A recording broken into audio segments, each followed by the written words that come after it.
अब खैर अब दिक्कत नहीं होगी, चूंकि अब भगवान ससुराल पहुंचने वाले हैं। ठीक, समिति वाले लोग ठीक करेंगे थोड़ा सा। तो आप सब तैयार हैं ना? भगवान की ससुराल चल रहे हैं। दुनिया में सबसे अच्छी जो ससुराल है वो मिथिला है। आपके यहां आपके दामाद जी कितने भी अच्छे हों तो भी कितने दिन रुकते हैं? अधिकतम 2-3 दिन। अपने यहां तो कहावत भी चलती है कि ससुराल सुख की सार, दिना 2-4, दिना 10-20 तो पन्हा 25। ब्रज में चलती है, यहां तो खैर ज्यादा दिन रुक सकते हैं मुरादाबाद में। ब्रज में तो अगर 2-4 दिन से ज्यादा रुक जाए, 10-20 दिन, तो फिर जूते की नौबत आ जाती है। पन्हा माने जूता, और जूता भी पुराना सूखा हुआ वाला, उसको पन्हा कहते हैं। लेकिन मिथिला में ऐसा नहीं है। मिथिला में अब से कुछ वर्ष पहले तक बारात 6 महीने रुकती थी, यानी बाकी बारात लौट जाती थी, लेकिन दूल्हा और उसके साथ 2-4 उनके बहनों या मित्र वगैरह वो 6 महीने रुकते थे। अभी भी इतना कलयुग आने के बाद भी, इतना जीवन में बिजी होने के बाद भी, अभी भी 1.25 महीने तो रुकना ही पड़ता है। और चाहे शादी को कितने भी वर्ष बीत गए हों, लेकिन अभी भी अगर दामाद जी जाएंगे तो कम से कम 10 दिन तो रुकना ही पड़ेगा। और 10 दिन से पहले अगर विदा हो गए तो मोहल्ले के लोग चर्चा करेंगे, आजकल लगता है कुछ ठीक नहीं चल रहा है। बहुत मीठा क्षेत्र, बोली भी बहुत मीठी, खातिरदारी भी बहुत मीठी। तो भगवान जनकपुर में पहुंच गए हैं। राजा जनक, विश्वामित्र जी ने उनको इशारा कर दिया है, वो समझ गए हैं कि परमात्मा मेरे यहाँ आए हैं, और इसलिए परमात्मा तो हमेशा भक्ति के भवन में रुकते हैं। राजा जनक की जो पुत्री हैं जानकी जी, वो साक्षात भक्ति देवी हैं। राजा जनक ने जानकी जी का भवन खाली करवा लिया, उनको अपने भवन में बुला लिया, और जानकी जी के भवन में भगवान श्री राम लक्ष्मण के साथ गुरु विश्वामित्र को रुकवाया गया। तो जिस भवन में जानकी जी रहती हैं उस भवन का नाम है सुंदर सदन। सिए निवास सुंदर सदन, शोभा किमि कही जात। उसकी शोभा का क्या वर्णन किया जाए। भगवान जनकपुर में रुके हैं सुंदर सदन में। मैं भगवान से प्रार्थना करता हूं कि हम सब लोगों का घर सुंदर सदन जैसा बने। सुंदर सदन की एक बड़ी विशेषता है।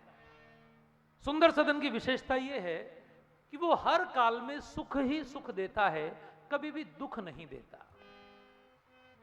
तो ये चौपाई हम सबको याद हो जाए। सुंदर सदन कैसा होता है? सुंदर सदन हर काल में सुख देता है।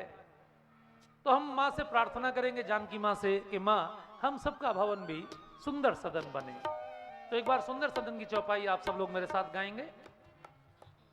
सुंदर सदन सुखद सब काला, सुंदर सदन सुखद सब काला, कहाँ बास ले दीन भुआला, कहाँ बास ले दीन भुआला, मंगल भवन अमंगल हारी।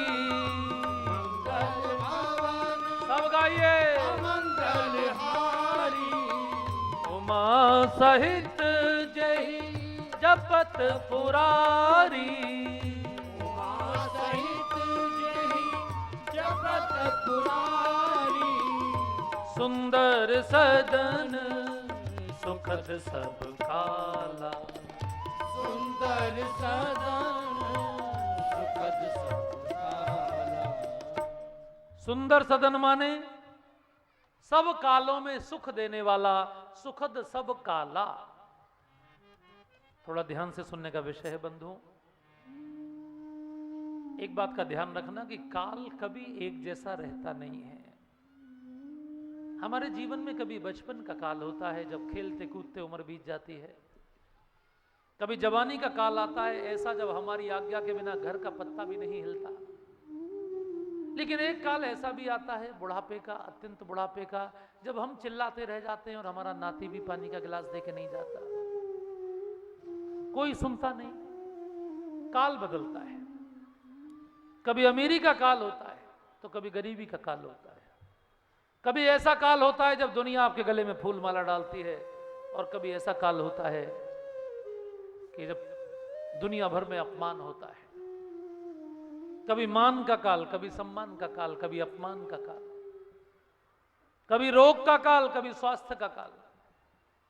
काल कभी किसी का एक जैसा नहीं रहता। भगवान का काल भी बदला, कभी महल का काल तो कभी वनवास का काल। सीता जी का काल बदला, कभी जनक जी के महल में तो अयोध्या के महल में, वहां से सीधे वन में चित्रकूट, फिर पंचवटी, फिर रावण की कैद की अशोक वाटिका में। लेकिन गोस्वामी जी कहते हैं मां जहां भी रही, जनक जी के घर रही तो जनक जी के घर में उनके घर का नाम था सुंदर सदन। लेकिन जब अयोध्या में रही तो पूरी अयोध्या सुंदर हो गई। और जब चित्रकूट में रही तो गोस्वामी जी ने चौपाई लिखी, बैठे फटिक शिला पर सुंदर। वहां भी पूरा काल सुंदर कटा। पंचवटी गई तो पूरी पंचवटी हरी भरी सुंदर हो गई मां के जाने से। और रावण की कैद में रही 1 वर्ष, गोस्वामी जी ने पूरे कांड का नाम ही सुंदर कांड कर दिया। ये मां की विशेषता है, क्योंकि वो भक्ति है। भक्ति जिसके जीवन में होगी वो हर परिस्थिति में सुंदर रहेगा। वो मान में भी, अपमान में भी, वो घाटे में भी और फायदे में भी, वो सुख में भी और दुख में भी। जाहि विधि राखे राम, ताहि विधि रही है। जाहि विधि राखे राम, ताहि विधि रही है। सीताराम सीताराम सीताराम कहिए। सीताराम सीताराम सीताराम कहिए। सुंदर सदन सुखद सब काला। सुंदर सदन सुखद सब काला। कहाँ बास ले दीन भुआला। कहाँ बास ले दीन भुआला।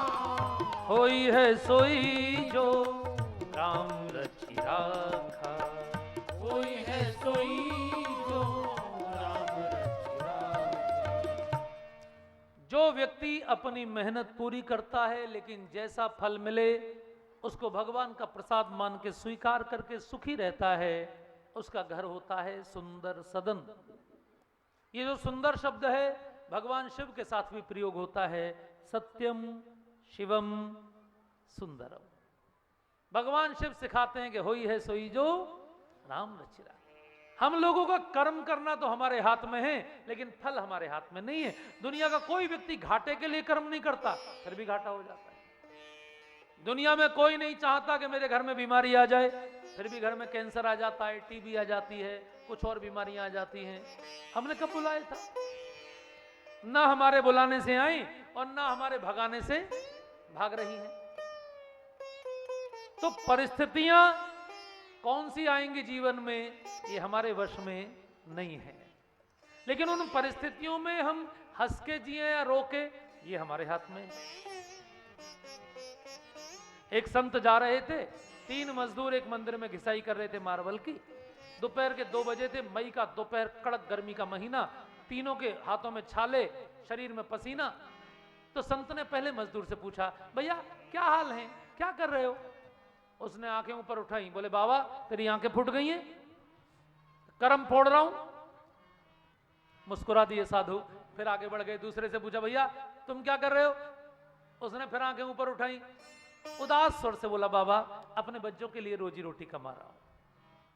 पहला कह रहा था कर्म फोड़ रहा हूं, दूसरा कह रहा था रोजी रोटी कमा रहा हूं, कट रही है। अगले मजदूर के पास संत वो पहुंचे, उससे पूछा, भैया क्या कर रहे हो? उसने बाबा की ओर देखा, मुस्कुरा के बोला, बाबा देखो ना कितना सौभाग्य है, परमात्मा का मंदिर बना रहा। तीनों एक ही काम कर रहे थे।